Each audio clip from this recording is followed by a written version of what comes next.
अस्सलामुअलैकुम व्यूवर्स, आज एक नए शो के साथ, एक नए मेहमान के साथ कसौटी डिजिटल के सेट पे।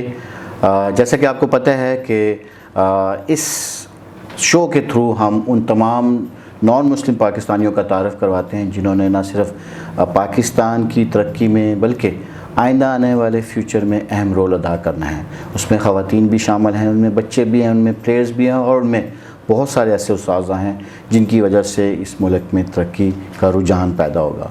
सो आज मेरे सेट पे जो मेहमान हैं, मैं तारफ़ से पहले ये आपको बताना चाहूँगा कि इस प्रोग्राम को देखने के लिए आप सबसे पहले इसको लाइक कीजिएगा, सब्सक्राइब कीजिएगा और रिंग बटन को ज़रूर दबाइएगा ताकि आपको तमाम प्रोग्राम देखने में आसानी पैदा हो। आज हमारे शो में स्पेशल गेस्ट हैं मेरी मेहमान lecturer Saba Shaukat. Saba, welcome. Thank you very much. Saba जो हैं एक मसीही लेक्चरर हैं जो कि इस वक्त government city district college girls में पढ़ा रही हैं और बहुत सारी ऐसी चीज़ें हैं जो इनके हवाले से कम्युनिटी में बहुत पॉपुलर भी हैं। सो मैं चाहूँगा कि आज हम उनसे बातचीत करें और आप सब जान सकें कि सबा अपने कॉलेज में रहते हुए क्या कुछ कर रही हैं। सबा, ये बताइएगा कि अभी रिसेंटली आप यूएसए से आई हैं और आप गई थी पढ़ाई के सिलसिले में। जी। लेकिन पढ़ाई से पहले मुझे ये बताइएगा कि जो सक्सेस इस पढ़ाई में आने से पहले हासिल की वो क्या थी? सबसे पहले तो मैं बहुत ही शुक्रगुज़ार हूँ आपकी कि आपने मुझे इस लायक समझा कि मैं इस शो का हिस्सा बन सकूँ। स्टार्ट करना चाहूँगी अपनी बेसिक जो मेरी एजुकेशन थी Saint Michael's Convent High School से मैंने अपनी मैट्रिक की।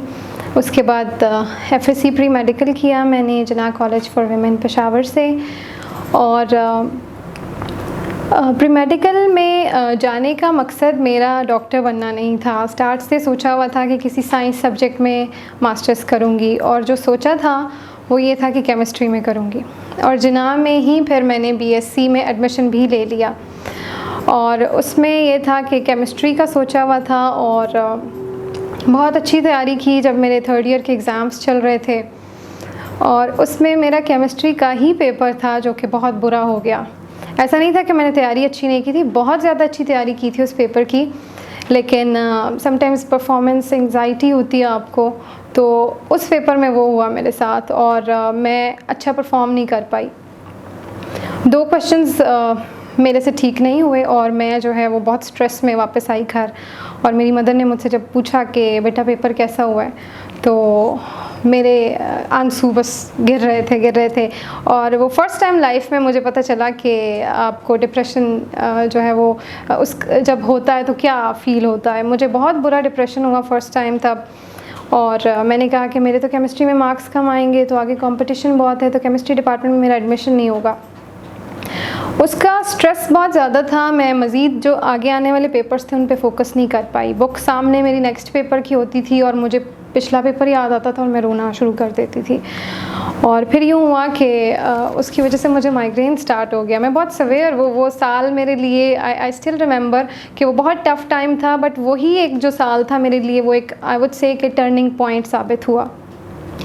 मेरी मदर यूजुअली मदर्स सारी बहुत ओवर प्रोटेक्टिव होती हैं और वो मेरी हेल्थ को लेकर बहुत ज़्यादा वो थी कंसर्न थी। उन्होंने कहा कि कोई बात नहीं है, अगर फ़ेल होना भी लाइफ का हिस्सा है। उससे पहले शायद मैंने कभी सोचा नहीं था कि फेलियर भी मुझे कभी लाइफ में देखनी पड़ेगी। ऑल्दो भी रिज़ल्ट नहीं आया था, पेपर्स हो रहे थे, लेकिन मुझसे वो इमेजिन भी नहीं हो पा रहा था कि मेरे मार्क्स कम आए या एडमिशन ना हो या मैं फ़ेल हो जाऊँ। तो ये भी उस वक्त सीखा कि नहीं, लाइफ में समटाइम्स जैसा हम सोचते हैं वो नहीं होता, समटाइम्स फेलियर भी आ जाती है। तो अब वो टाइम था जब मैंने कहा मैंने बीएससी छोड़नी है और मैंने एडमिशन लेना है बीएस इन्वायरमेंटल साइंसेस में। समहाउ बस वो मुझे इंटरेस्टिंग लग रहा था और मुझे लगा कि क्योंकि ये इंटरेस्टिंग है और एज़ कम्पेयर टू केमिस्ट्री ये वोलेटाइल सब्जेक्ट नहीं होगा और मैं इसमें अच्छा कर पाऊँगी। और वही डिसीजन मेरे लिए बहुत अच्छा साबित हुआ। एक साल तो ऑल्दो मेरा वेस्ट हो गया, लेकिन मैंने उस 2009 में मैंने BS में एडमिशन लिया department of environmental sciences university of Peshawar में। और फर्स्ट सेमेस्टर में मेरी हाईएस्ट GPA आई क्लास में, तो वो एक मुझे एक काइंड ऑफ मोटिवेशन मिली कि नहीं, अब इसको मुझे कायम रखना है, सस्टेन करना है। बस फिर थ्रू आउट मैंने सारे जो 8 सेमेस्टर्स थे उनमें बहुत सीरियसली अपनी स्टडीज़ को लिया, रेगुलर क्लासेस, और सिर्फ क्लासेस ही नहीं, जो हमारी कुछ और सोसाइटीज़ थी डिपार्टमेंट में जो कि इन्वायरमेंट के हवाले से हम लोग कुछ काम करते थे, ऐसे अवेयरनेस के। आपने जब 8 सेमेस्टर कंप्लीट किए तो क्या रिज़ल्ट था जो फिर आपने कहा? मैंने फिर टॉप किया और मुझे गोल्ड मेडल मिला, और उसके बाद फिर मैंने MS में एडमिशन ले लिया national centre of excellence in geology university of Peshawar में ही। और वहाँ पे उन दिनों में एक प्रोजेक्ट आया हुआ था जो कि USDA फंडेड प्रोजेक्ट था, और सॉइल पे काम कर रहे थे हम लोग, DI खान की सॉइल पे। तो उसमें मैंने अप्लाई किया, मेरी सिलेक्शन हो गई एज ए रिसर्च फेलो, और उसी प्रोजेक्ट के अंडर मैंने अपना थीसिस फिर किया। और उसमें ये था कि पनियाला वाटरशेड की सॉइल को, उसकी सॉइल क्वालिटी मैंने देखी थी। और फिर उसके बाद साथ ही मैं जॉब्स के लिए डिफरेंट जगहों पे अप्लाई करती रही।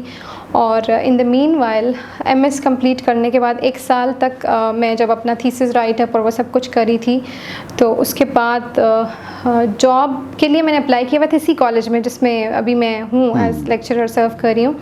तो उसका मुझे काफ़ी वो एक लंबा प्रोसेस था, नहीं आया appointment letter, I was waiting, वो काफ़ी देर के बाद आया। तब तक मैं एडमिशन ले चुकी थी PhD में।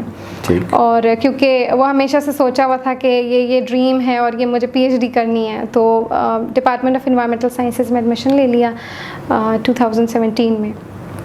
और 2017 अक्टूबर में मैंने एडमिशन लिया, और दिसंबर 2017 में मुझे जॉब का अपॉइंटमेंट लेटर आ गया।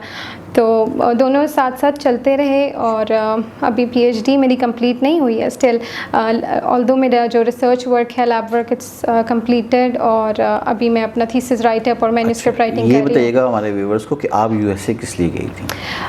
USA एक स्कॉलरशिप है, इरसिप स्कॉलरशिप, जो HEC प्रोवाइड करती है PhD एनरोल्ड जो स्टूडेंट्स हैं उनको, जितनी भी HEC रिकग्नाइज्ड यूनिवर्सिटीज़ हैं पाकिस्तान में, उनको स्टूडेंट्स अप्लाई करते हैं। उसका जो मकसद है वो ये है कि हमारे पास क्योंकि लैब्स इतनी वेल इक्विप्ड नहीं हैं, एडवांस इंस्ट्रूमेंट्स नहीं हैं, तो उस पर ये होता है कि हमारी रिसर्च की quality compare to other universities in the world वो इतनी अप टू द मार्क नहीं होती है। तो उसको इम्प्रूव करने के लिए रिसर्च क्वालिटी को 6 मंथ्स के लिए हमें फुल्ली फंडेड स्कॉलरशिप पे किसी भी टॉप 200 यूनिवर्सिटीज़ में से किसी एक में भेजा जाता है। आप किस जगह पे गई थी? मैं पर्डू यूनिवर्सिटी USA में गई थी, और वहाँ पर मैंने बहुत ही वेल इक्विप्ड लैब्स में काम किया, ऐसे इंस्ट्रूमेंट्स पर काम किया जो हमारी यूनिवर्सिटी में है ही नहीं है। और डू यू थिंक कि वो तजर्बा वहाँ का हमारी जैसे पेशावर की यूनिवर्सिटीज़ में और आपके कॉलेज में काम आएगा? ऑफ कोर्स, क्योंकि हमारे, जैसे मैंने आपको कहा कि वो इंस्ट्रूमेंट हमारी यूनिवर्सिटी में है ही नहीं है। और मैं आपको बताऊं कि स्टार्ट से ही हम लोगों ने ये सोचा हुआ था, मैंने और मेरी जो सुपरवाइज़र हैं PhD की डॉक्टर बुशरा ख़ान, उनने कहा था कि आपने स्कॉलरशिप के लिए अप्लाई करना है, क्योंकि मेरा जो काम था वो यहाँ पर हो नहीं सकता था कम्प्लीटली। फ़िश पे मैं काम कर रही हूँ और उस पर जो पोल्यूशन के इफ़ेक्ट्स हैं वो मैं देख रही थी। तो जेनेटिक लेवल का भी काम था उसमें। फिर हमने जो फ़िश के जो फ़िले हैं उसके अंदर हमने देखना था कि उसमें कौन कौन सी जो पोल्यूटेंट्स हैं वो उसमें एक्यूमुलेट हो जाते हैं। तो वो सारा काम मेरा बाहर की यूनिवर्सिटी में हो सकता था, तो वहीं पर किया। तो मेरे पास ये है कि अब बहुत मैं समझती हूँ कि ये एक अच्छी अपॉर्चुनिटी थी जो HEC ने प्रोवाइड की, और उसकी वजह से मैं बहुत ही सीख कर आई, और मेरी रिसर्च की जो क्वालिटी थी वो बहुत इम्प्रूव हो गई। व्यूअर्स, आपने सुना अभी सबा से, और इस धरती की बेटी ने पाकिस्तान में एक नाम पैदा किया, और हम उम्मीद रखते हैं जब इनकी बाकी फ़र्दर स्टडीज़ भी कंप्लीट होगी पाकिस्तान को एक अच्छा नाम मिलेगा रिसर्चर के तौर पे। मैं सबा आपसे ही जानना चाह रहा था कि इस मुल्क में अमांगी की बात होती है, मजहबी आज़ादी की बात होती है, और इंटरफेथ हार्मनी की बात होती है। तो आप बिलीव करती हैं कि ये चीज़ें एज ए नॉन मुस्लिम आपको अवेलेबल हैं और आप you are enjoying that life? जी बिल्कुल, मेरा पर्सनल एक्सपीरियंस बहुत ही पॉजिटिव है जब हम इस टॉपिक पे बात करते हैं। मैंने अभी तक कभी ऐसा नहीं फ़ील किया कि मुझे किसी किस्म की भी डिस्क्रिमिनेशन का सामना करना पड़ा हो। किसी जॉब के लिए अप्लाई किया, किसी स्कॉलरशिप के लिए अप्लाई किया, तो मेरे रिलीजन को कभी भी उसमें नहीं लाया गया कि भाई ये क्रिश्चियन है तो इसको नहीं मिल सकता या तो आपकी बातों से अंदाज़ा हुआ कि मेरिट पाकिस्तान में बेस कर रहा है, ना कि मज़हब। बिल्कुल। ठीक है। सबा ये बताइएगा कि आप अपनी पाकिस्तानी कौम आपको देख रही है, यूथ को क्या कहना चाहेंगे? यूथ को मैं यही मैसेज देना चाहूँगी कि आप हिम्मत नहीं हारें और आपके पास रिसोर्सेज हैं नहीं हैं, आपकी एक विल पावर है वो आपसे बहुत कुछ करा सकती है। वो हम एक कोटेशन है, where there is a will there is a way. और मैंने ख़ुद अपनी लाइफ में इस चीज़ को देखा कि जब हम किसी चीज़ का इरादा कर लेते हैं तो वो हो जाती है हमारे लिए। तो आप हिम्मत नहीं हारें, जहाँ कहीं भी जाएं लिंकेजेस डेवलप करें, क्योंकि मैंने पर्सनली लिंकेजेस से बहुत फ़ायदा उठाया कि उससे हमें डिफरेंट अपॉर्चुनिटीज़ का पता चलता है, फिर हम अप्लाई करते हैं और हम उनको अवेल कर सकते हैं। सो जहाँ कहीं भी जाएं अच्छी एक सोशल रहते हुए एक अच्छी रेपो बिल्ड करें और हिम्मत नहीं हारें, मेहनत करें, स्ट्रगल करें और मेहनत कभी भी आपकी रायगा नहीं जाती है। पाकिस्तान में रहते हुए आप फ्यूचर में क्या सोच रही हैं? मैं देखती हूँ कि हमारी जो यूथ है अभी वो लेज़ी हो गई है काफ़ी, स्पेशली कोविड के दिनों में। तो अगर हम लोग अपनी लेज़ीनेस को दूर करें और अपनी कंफर्ट जोन से बाहर निकलें तो पोटेंशियल बहुत है, हम बहुत कुछ कर सकते हैं और क्रिएटिविटी बहुत है हमारी यूथ में। इनिशिएटिव लेने की कमी है और थोड़े से कॉन्फिडेंस की कमी है और मैं समझती हूँ कि ये ठीक हो जाएगा अगर हम लोग मोटिवेट करें अपने इर्द गिर्द रहने वालों को और अच्छी एग्जांपल्स उनके साथ शेयर करें। तो मैं समझती हूँ कि पाकिस्तान का फ्यूचर बहुत ब्राइट हो सकता है। बहुत शुक्रिया सबा। ख़वातीन हज़रात, जैसा कि सबा की बातों से ये अंदाज़ा हुआ कि पाकिस्तान में किसी चीज़ की कमी नहीं है और हर एक के लिए अपॉर्चुनिटीज़ हाज़िर है कि वो अपने काम को सीखे, जाने और आगे बढ़े। और सबा हमारे लिए एक रोशन सितारा है, एक यंगस्टर है पाकिस्तानी जिसने मज़हब को नहीं बल्कि अपने काम को आगे रखा और आज HEC के प्लेटफॉर्म से वो USA सीख के आई हैं और अपने मुल्क में, अपने शहर में, अपने सूबे में, अपने कॉलेज में उस खदमात को इस्तेमाल में लाएंगी।